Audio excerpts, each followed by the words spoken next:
Step 1. Front section of the cockpit. Parts needed are the main spine found in box number 2 and the two front sides of the cockpit, which are the largest styrofoam wrap parts. Hardware needed are 8 each M8 by 18 millimeter socket cap bolts. Now attach the two halves to the main spine, but leave the screws very loose until the end after attaching the foot or pedal tray. Now please note, if you purchase the R3V Tabletops accessory, this is a good time to attach this mounting bracket to the aft bolt holes at the top of the main spine. To attach the mounting bracket, just orient it like this, press it on, and run your bolts through, leaving them very loose. Next up is attaching this upper assembly to the runners, which are found in box number 3. Hardware needed: 4 each M8 by 80 millimeter socket cap carriage bolts, 4 each M8 flat spring washers, and nuts. This is the next to the longest bolt in your bag of hardware. Orient your runners with a slanted end at the rear and hover your assembly over the first and last holes. Insert your bolts from the outside in and thread on a flat washer, spring washer, and nut, but leave them very loose. On the runners, you will always insert your bolts from the outside in as it looks better. Step 2. Rear section of the cockpit.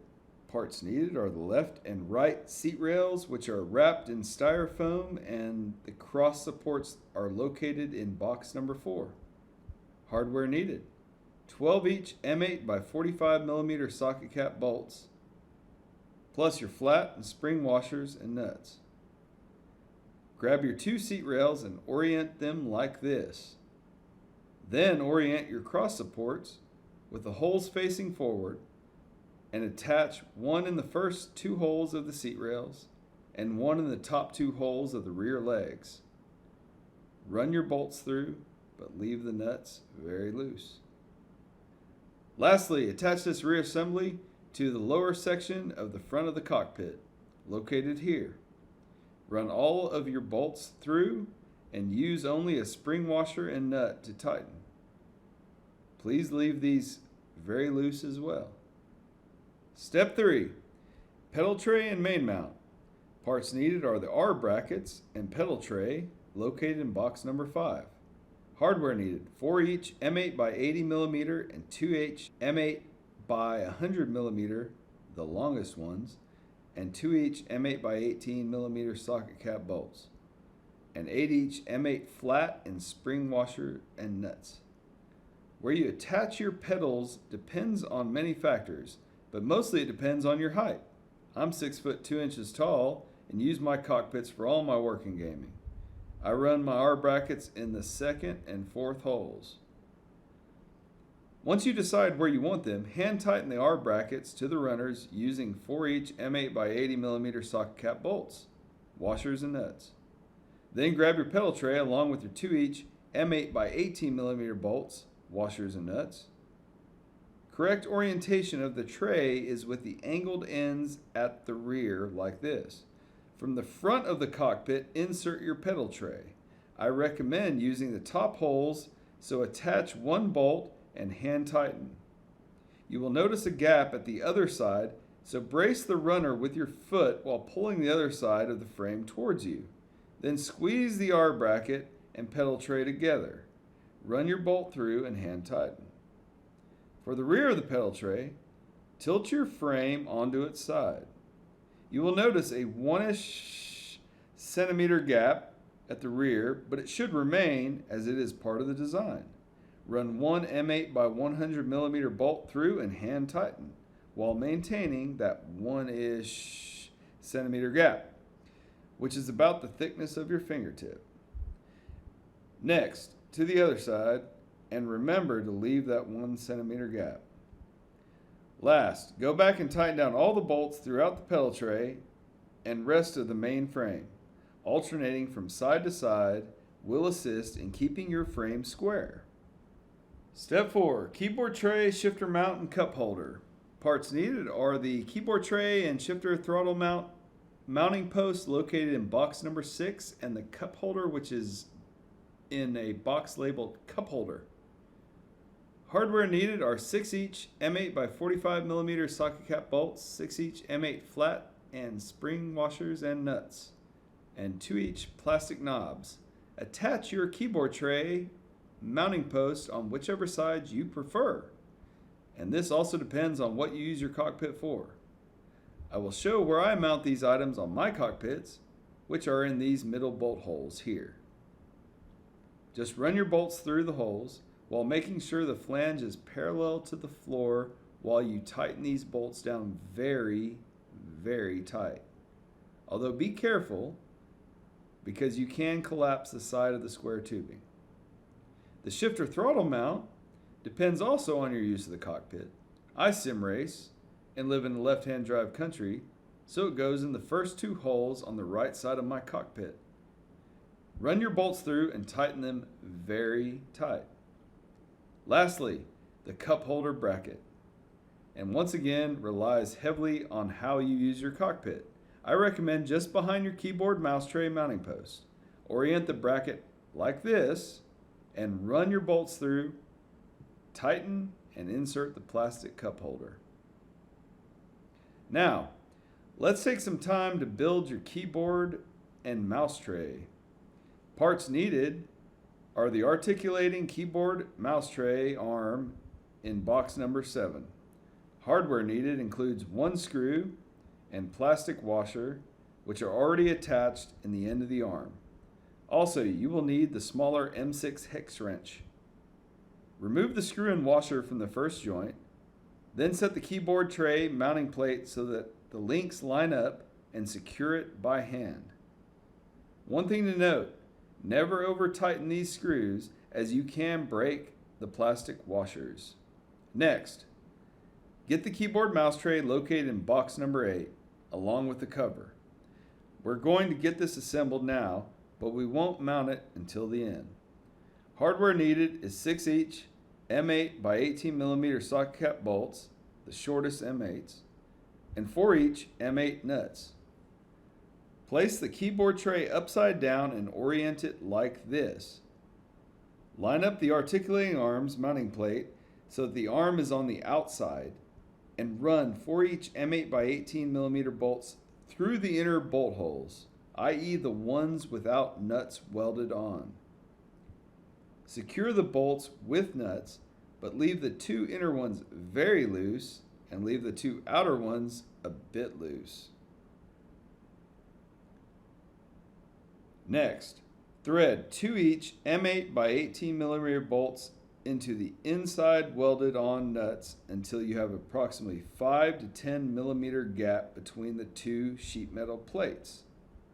Please note, these are for countering any sag. Lastly, slot your keyboard tray assembly into its mounting post and check alignment. If further adjustments need to be made, just tighten or loosen the 2 inner bolts until your tray is level. You may need to loosen your 4 other bolts nuts to make room for adjustments, but once you are level, please tighten the 4 each nuts until they make contact with the plates. The underside of your keyboard mouse tray should look something like this. Once you've gotten it level, remove the keyboard mouse tray until later. Step 5, mounting the seat. First off, please be careful doing the following as you can hurt yourself when manually adjusting the sliders. We strongly recommend using a rag or gloves or some other type of hand protection. Parts needed are the seat, which is located in its own box, the long flat one. Hardware needed are 4 each M8 by 45 millimeter flat hex head bolts and 4 each flat and spring washers and nuts. Please note, there are 2 bolt patterns drilled on the seat rails. One forward set for shorter folks, one other set for taller folks. If you are 5'9" or below, you may want to use the forward bolt pattern. But from what I've seen over the past few years, the rear bolt pattern works best for most people. Lay the seat on its side and manually slide the lower slider all the way to the rear by lifting the handle and moving the slider with your covered hands. Then place the seat on the rear section of the frame and align your desired bolt holes with the last holes on your sliders. Once you're aligned, run two M8 by 45 millimeter flathead bolts through the holes of the runners and through the seat frame holes. Apply the flat and spring washers along with the nuts and only hand tighten. Then sit down in the seat and slide it all the way back. Once it is in its most rearward position, locate your front bolt holes and slot in the front bolts and hand tighten. Next, put your wrenches to work and do one full turn on each of the four bolts. Please keep in mind that if you over-tighten these bolts, it will impede the slider's motion. Step 6, installing your keyboard, mouse tray, shifter, throttle mount, and main mount. First, grab your keyboard and mouse tray and insert it into the desired mounting post. Next, put your shifter, throttle mount into the others. Use the plastic knobs to tighten them down. Lastly, it's time to assemble your main mount, which is used for mounting steering wheels, yokes, or even other displays. Parts needed are the main mount located in box number 9 and number 10.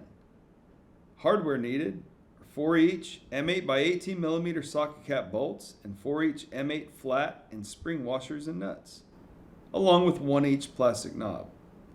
Now, before we move on, I should point out that if you fly with a stick and if you want to run an additional display for your instruments, then you need to skip down a bit further in the instructions. Some streamers also may want to use the main mount for a smaller additional display as well. It all comes down to what you use your cockpits for. For all other users, just attach the main mount to the male side of the spine using the 4 each M8 by 18 millimeter bolts. Insert the rear 2 each bolts first, which hold the mount in position, and thread on the flat and spring washers and nuts. And then the 2 each front bolts into the slots along with its flat spring washers and nuts. If you sim race, consider if you want your steering wheel more perpendicular to the ground. If so, adjust the tilt and tighten all the bolts down at your desired position. Everything is tilted off the rear bolts.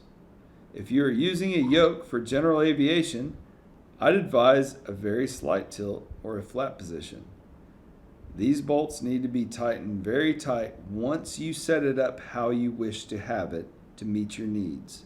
Last, set your desired height and thread in the plastic knob which is located under the top of the spine. Now, if you're a flight simmer that uses a stick, then you can attach the main mount upside down to mount another display for instruments. Just attach by using the 2 rear pivot holes only, like this. Step 7, monitor stand. Parts needed are the monitor mount connector with articulating arms and VESA mount plate, and 2 vertical posts located in box number 11 and 12. Hardware needed: 2 each M8 by 45 millimeter socket cap bolts and 2 each M8 spring washer and nuts. Attach the monitor mount connector by inserting the posts where your desired height setting holes line up with the holes on the connector. For most people, I recommend the middle holes, but if you're shorter or taller than most, then choose the appropriate height setting. One thing to note, if you're using large monitors, i.e. 32 inches or more, then you might need to use the higher holes for the clearance underneath. Also, if you use a large steering wheel, i.e. the T500RS, you should consider mounting your monitor a bit higher. Once your desired holes are chosen, run your bolts through, and this time only from inside out. Apply your washers and nuts, but leave these bolts very loose for now. Next, Attach your VISA mount to the end of the arm. First, you need to remove this bolt along with the washers. Angle this bracket to the side so you can slip your bolt through just like this. Proper orientation is with this other bolt pointing down. Then thread in the bolt into the back of the VISA mount's bracket. Once you get it finger tight, then tighten down fully with your wrench while keeping the mount square. Next, we're going to build the legs of the stand, so you need the monitor stand base runners located in box number 13 and the monitor stand legs, which are styrofoam wrapped. Hardware needed: 4-each M8 by 45mm socket cap bolts and 4-each flat spring washers and nuts. Attach the legs to the runners, making sure to orient the base runners properly. In short, the angled end of the runners is the rear, just like your main base runners. Legs should be oriented so they match the lines of the side of the cockpit, like this, so they are angled towards the front of the cockpit. Press the legs brackets onto the runners just over the holes. Run your bolts through and tighten down with your wrenches. Lastly, it's time to assemble the whole stand and attach your monitor. Take your connector with the attached vertical post and slot the post into the top of the stand's legs. To position the stand, just grab the top of the legs from behind, just like this, and position it over the front of your cockpit. Pull the legs apart at the bottom to stabilize, just like this. Next, grab your M4 bolts to attach your monitor to the VISA mounting plate. Let's take a look at the VISA mount. It will tilt and it will go up and down within the bracket, but you can also rotate it for portrait. The way you adjust these is quite simple. The single bolt that attaches the mount controls the rotation from landscape to portrait. The horizontal bolt here controls tilt and raising the mount up and down.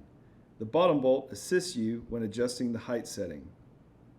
Okay then, go ahead and bolt on your monitor using the appropriate length screw. If you have recessed bolt patterns on your monitor, then use the longer screws. Just make sure you only thread in 5mm into the back of your monitor, or you can cause damage to your monitor. Stacked washers can be used as spacers. Then tighten down the horizontal bolt very tight while keeping your monitor at your desired tilt. Step 8, finishing up. First, go back and check all frame bolts, confirming they are tight. Insert your keyboard, mouse tray, and apply the mouse pad material cover. As you do this, be sure to start at one end and gently stretch it as you move along. Give it a good press all over to ensure maximum adhesion. If you get a spot that doesn't stick well, then a few dabs of super glue can get you squared away. Apply the cover to the pedal tray if you desire. This should only be used if you sim and use pedals. Also, apply the cover for the main mount as it softens the feel when using a controller. This serves as my mobile holder, and the neoprene keeps it from sliding off. Next, you will find 2-each plastic end caps. Insert these into the back legs of the cockpit to keep it from scratching your floors. And lastly, the M6 by 15mm bolts are for attaching controllers to the main mount and pedal tray. Use them where needed. Well, that's it, and we hope your REV cockpit will serve you well for many years to come. Thank you all for your support, and keep your eye on our website as we have some really cool innovative stuff in the works.